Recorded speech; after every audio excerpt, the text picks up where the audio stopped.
Magandang araw sa inyong lahat. Ating talakayin ang pinagmula ng adobo, isang kwento ng lasa, kasaysayan at kulturang Pilipino. Ang sinaunang lupain. Bago pa man dumating ang mga mananakop, ang kapuluan ng Philippines ay isang paraisong puno ng buhay. Sa tabi ng kumikislap na dagat, nakatayo ang mga bahay na yari sa kawayan at nipa. Ang mga punong niyog ay sumasayaw sa hangin habang ang mga alon ay marahang humahampas sa baybayin. Sa mga baryo, ang mga tao ay nabubuhay ng payapa, nangingisda sa umaga, nagtatanim sa lupa sa hapon, at nagsasalo-salo sa pagkain sa gabi.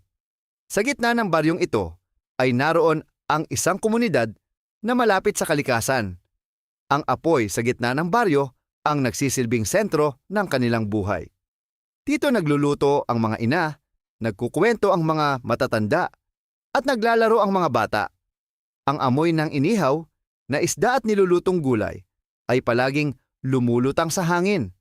Ang pagkain ay hindi lamang pangtawid gutom para sa kanila. Ito ay simbolo ng pagkakaisa. Sa bawat hapunan, ang buong pamilya ay nagtitipon upang magpasalamat sa biyaya ng kalikasan. Ang buhay sa baryo. Sa pagsikat ng araw, ang baryo ay agad nagigising. Ang mga mangingisda ay naglalayag sa dagat habang ang mga magsasaka naman ay nagtutungo sa kanilang mga bukirin. Ang mga kababaihan ay naghahanda ng pagkain gamit ang mga sangkap na galing mismo sa kalikasan. Ang pagluluto noon ay simple ngunit puno ng kasanayan.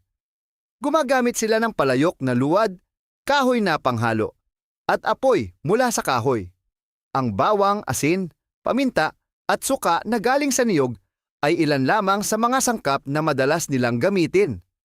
Sa bawat luto, ang layunin ay hindi lamang ang lasa, kundi ang pag-iingat sa pagkain upang ito ay tumagal sa mainit na klima ng kapuluan.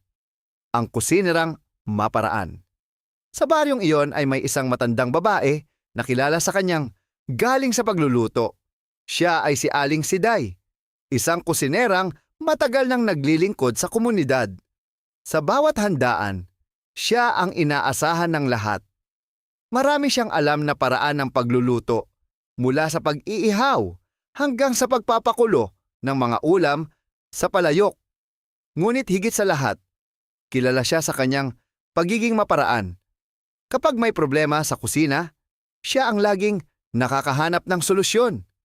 Isang araw, may isang hamon na dumating sa baryo. Isang hamon na magbibigay daan sa paglikha ng isang ulam na magiging bahagi ng kasaysayan. Ang problema sa pagkain. Sa mainit na klima ng kapuluan, ang karne ay madaling masira. Kapag may nahuling baboy o manok, kailangan itong kainin agad. Kung hindi, mabilis itong mapapanis. Ito ang problema ng baryo. Minsan, sobra ang kanilang nahuhuli o napapatay na hayop, ngunit wala silang paraan upang mapanatili itong sariwa ng matagal. Si Aling Siday ay matagal nang nag-iisip ng paraan upang mapanatili ang karne. Alam niyang may mga sangkap sa kanilang paligid na maaaring makatulong. Ang eksperimento. Isang gabi, habang tahimik ang baryo at tanging tunog ng kuliglig ang maririnig, sinubukan ni Aling Siday ang isang eksperimento. Pinakuluan niya ang karne sa isang palayok kasama ang suka mula sa niyog, dinurog na bawang, asin at paminta.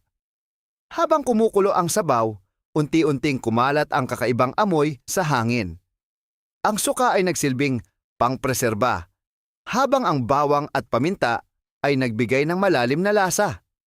Hindi pa niya alam, ngunit sa gabing iyon ay ipinanganak ang isang ulam na magiging kilala sa buong mundo. Ang mabango at bagong lutuin. Kinabukasan, napansin ng mga tao sa baryo ang kakaibang amoy na nagmumula sa bahay ni Aling Siday. Ang amoy ay masarap, matapang at nakakagutom. Unti-unting nagtipon ang mga tao sa kanyang kusina. Habang binubuksan niya ang palayok, sumingaw ang singaw ng sabaw at nagpakita ng malambot na karne na nababalutan ng makintab na sarsa. Ang mga tao ay nagtaka. Ano kaya ang lasa ng bagong lutong ito? Ang unang tikim. Isa-isa nilang tinikman ang ulam. Sa unang subo pa lamang, napangiti na sila. Ang karne ay malambot, ang sabaw ay may halong asim, at alat na perpektong nagbabalanse. Ngunit higit sa lahat, napansin nilang kahit matapos ang ilang araw, nananatiling masarap ang ulam. Sa sandaling iyon, alam nilang may natuklasan silang kakaiba. Ang pista. Hindi nagtagal, ginamit ang bagong ulam sa isang malaking handaan sa baryo. Sa gitna ng mga awitan, sayawan at tawanan, ang bagong putahe ang naging bida ng hapag. Ang mga dahon ng saging ay ginawang plato, at sa gitna ng mesa ay nakahain ang palayok ng mainit na ulam. Lahat ng dumalo ay nagtanong ng iisang bagay. Ano ang pangalan ng pagkaing ito? Pagdating ng mga dayuhan, lumipas ang mga taon, at dumating ang mga manlalakbay mula sa malalayong lupain. Ito ang simula ng Spanish colonization of the Philippines. Ang mga dayuhan ay nagulat sa kayamanan ng kultura at pagkain ng kapuluan. Sa isang baryo, natikman nila ang kakaibang ulam na niluto sa suka at bawang. Ang pagtikim ng mga Kastila. Nang matikman ng mga Kastila ang ulam, sila ay humanga sa kakaibang lasa nito. Para sa kanila, ang paraan ng pagluluto ay kahawig ng isang teknik na kilala sa kanilang wika bilang adobar. Sa kanilang mga tala, isinulat nila ang tungkol sa kakaibang pagkaing ito na kanilang natikman sa kapuluan. Ang pangalan na adobo.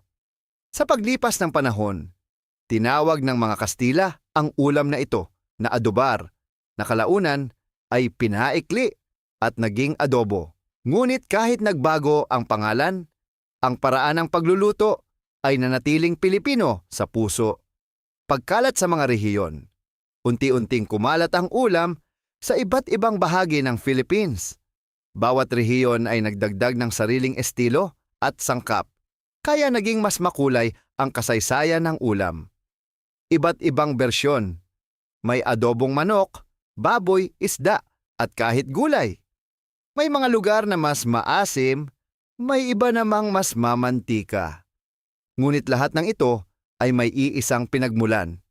Ang simpleng ideya ni Aling Siday. Tradisyon ng pamilya. Sa paglipas ng mga henerasyon, naging bahagi ng bawat tahanan ang adobo.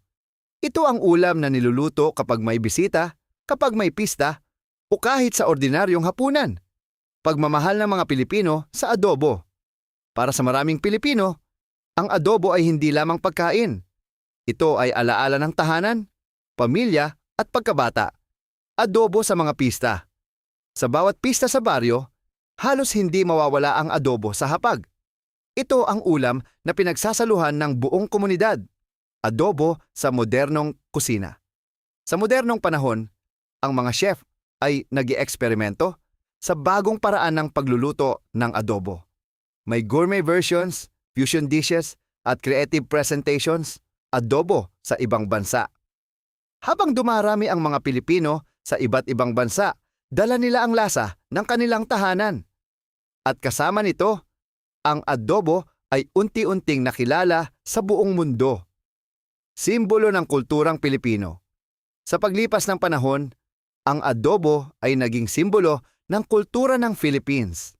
Ito ay patunay na kahit ang simpleng pagkain ay maaaring maging bahagi ng pambansang identidad.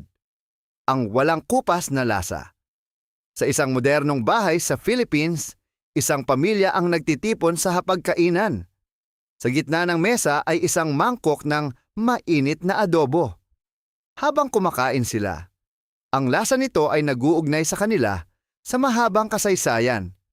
Mula sa baryo ni Aling Siday hanggang sa kasalukuyang panahon.